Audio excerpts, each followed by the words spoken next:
This is Overlooked, and I'm Golda Arthur. Overlooked is a podcast that is really built from the personal narratives and experiences of women, because each of these individual stories matter, and each of these stories can tell us something larger about women's health.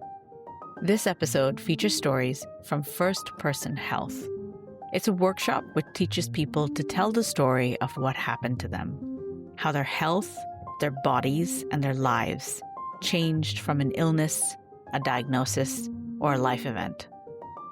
Health stories are visceral and embodied, and they're often hard to tell for this reason. But in telling them, we process them better. We understand them differently, and maybe we come to terms with them finally. We find a way to make peace with what happened. If you have a story about your health journey that needs to be shaped and shared and preserved, that's what First Person Health is for. Check out our show notes to find out how you can be part of the next workshop.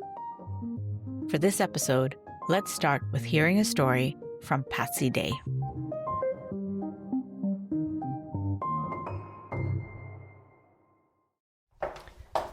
The house is quiet, so I'm taking this moment to look at his paperwork. Jack's paperwork is in the garage. I'm just going to go inside to get it. It's always a little cold in here, and the light takes, there it is, a couple of seconds to turn on.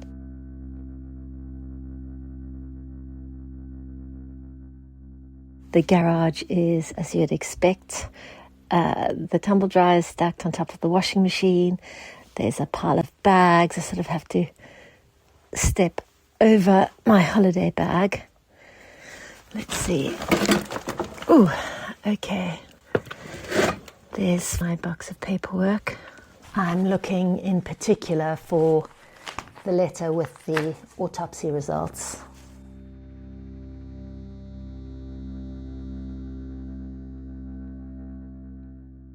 My mum always says I was born under a lucky star.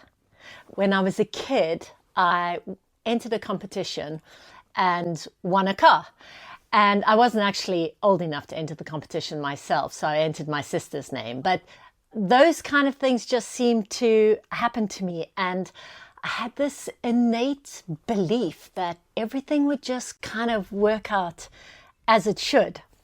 And then in 2010, when I was 6 months pregnant with my first babe, my sister called to say that a pretty routine operation on my dad had not gone well and that we needed to get home quickly and now. My husband and I flew home the next night.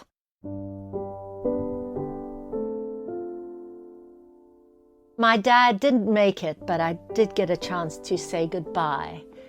And I got to spend a whole quiet, sad, beautiful month with my mum, where we'd sit in bed and drink tea with the sun across our laps. And I reread all my favorite books from her shelf, like Anne of Green Gables and Brother of the More Famous Jack and 64 Charing Cross Road.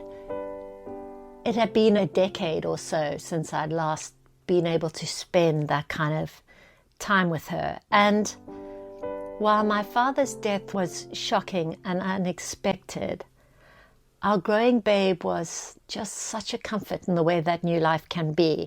I had regular checkups while at home because, stress. But as the doctor said, women give birth on battlefields. Yes. Jack and Will. I keep Jack's paperwork with Will's. I like to think of Will's paperwork keeping his safe. Oh, it's heavy. Here it is. Clinic date, 13 January 2011. I met with Mr. and Mrs. Day today to discuss the tragic stillbirth of their little boy on 29 November at 37 weeks.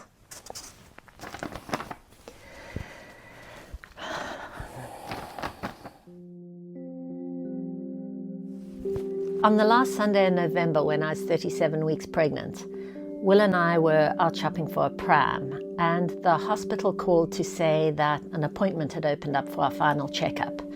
It was meant to have taken place on the Thursday, but when we had arrived at the hospital, they had said they'd been too busy and would we come back again at a later date. At the hospital, it was the first time we were seeing the labour wards, and there was the usual round of first-time parents, sort of the nervous anticipatory smiles.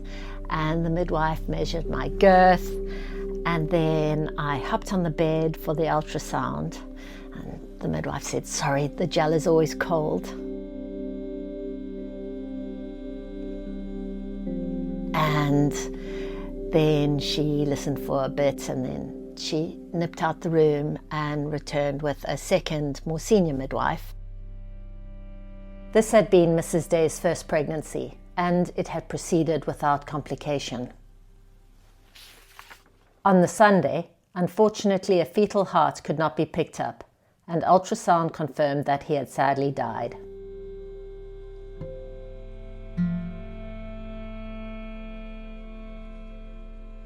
From high on the hill, the hospital has a wonderful view across Oxford. It had started to snow and the city was unnaturally quiet. Labour was induced. He weighed 2.8 kg and Mrs. Day made a good post-operative physical recovery.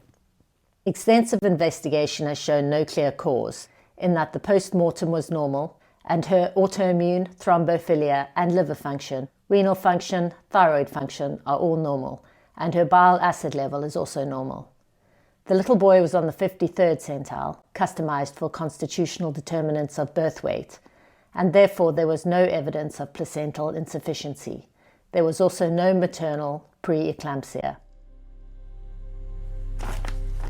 All the tests showed I was in good health, rude health. In fact, such rude health that it was offensive. And my body, so proud of the first baby it had made, went on to fill my breasts with milk. And our baby Jack was also perfect, perfectly formed, perfectly fine, just dead.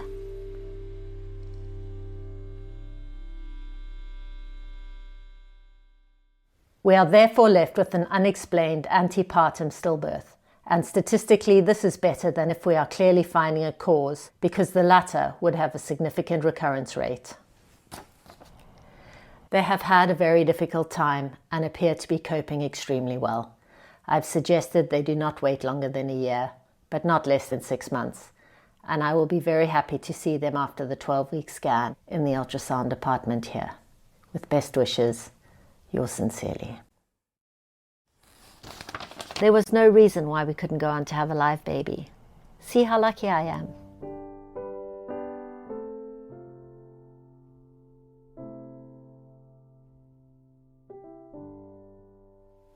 There's one more punch to the ovaries.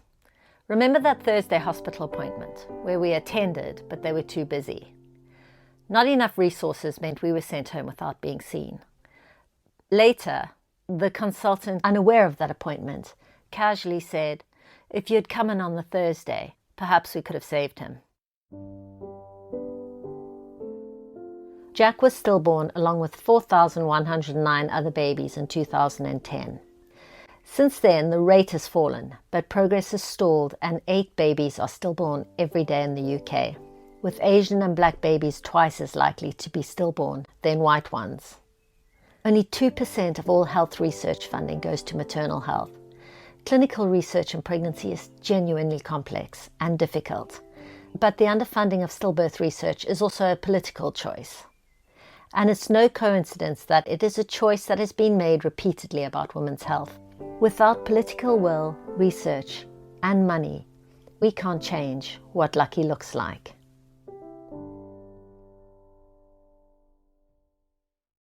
That was Patsy Day's first-person health story. Our next one comes from Leah Wittenberg. I'm sitting in this big chair in the corner of my hospital room. I have a window to the left of me, and it overlooks the roof. And it's been raining for the 3 days that I've been in the hospital.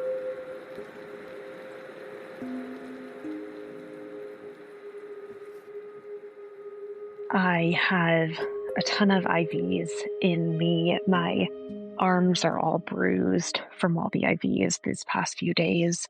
And my hospital bracelet on my left hand says that I'm 30 years old and that I was admitted on December 4th.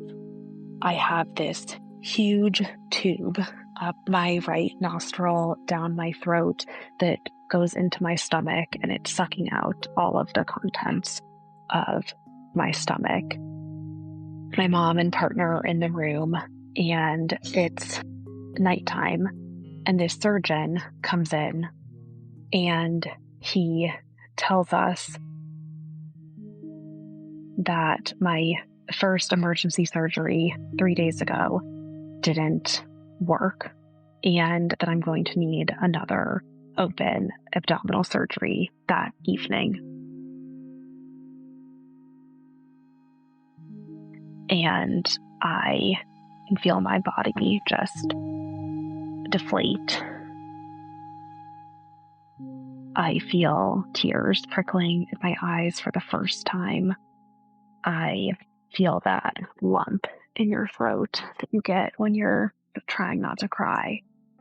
And all I'm thinking is that this will mean I'll have to go that much longer without water and food. I can't believe it. So this started 6 days ago when all of a sudden I just had this awful shooting pain in my upper left abdomen. And I pushed through it. I didn't want to miss work, and it just got worse. And so I ended up seeing an urgent care doctor who took an x-ray and labs and told me that it was just my IBS and I needed to take better care of my body. And then the third day, I didn't work for the first time in the 2 years that I'd been at my job. And I saw my GI, who told me that it was just constipation. And he instructed me to drink a laxative, which I did. Over these 3 days, the pain just got worse, and it spread to my entire abdomen. It was fiery, it was raw, it was like nothing I'd ever felt before. By the end of the third day, I just couldn't move. I found myself on all fours on my bathroom floor with my hands on the cool tile and my feet resting on this blue plushy bath mat. And my abdomen was so bloated and rigid and distended, it felt like it was touching the ground. And at this point, I was able to get a CT scan, and just drinking that white chalky substance was almost impossible. I started throwing up. I was profusely sweating. I was shaky. I felt like I was going to pass out.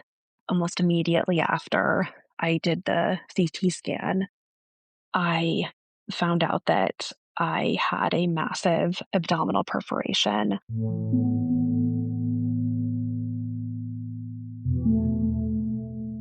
It would turn out that unknowingly I had this pretty common bacteria, H. pylori, that causes stomach ulcers. And also unknowingly, I apparently had a stomach ulcer. I have no idea how long I had it for. I didn't have any of the symptoms. And it just, I guess, got so bad that it just broke through my stomach.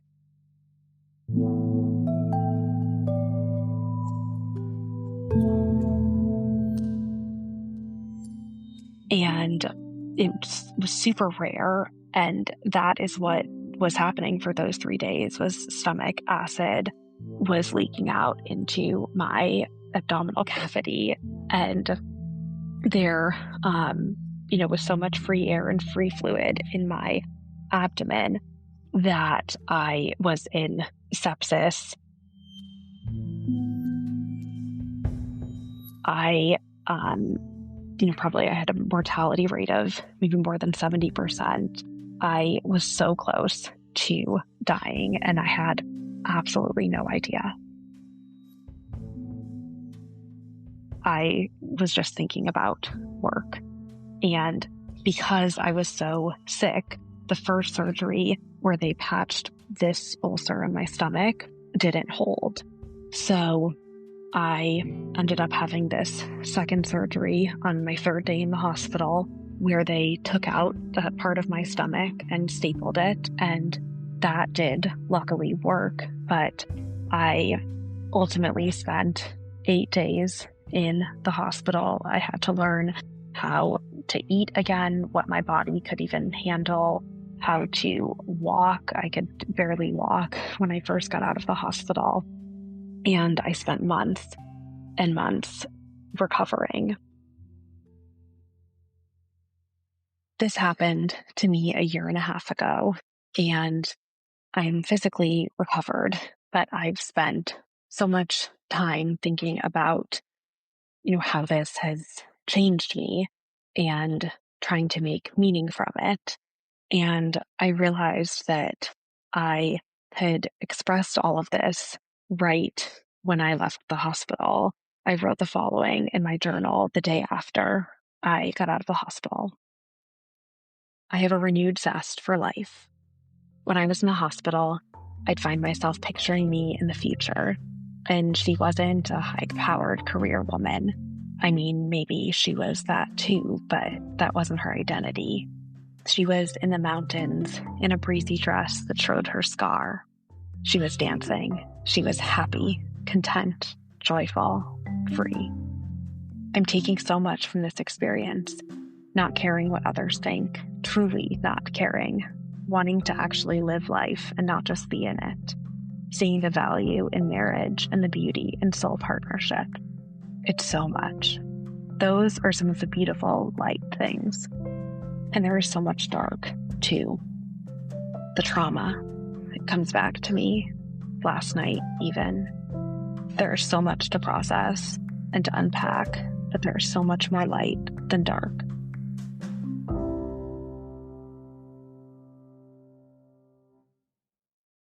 That was Leah Wittenberg's First Person Health story.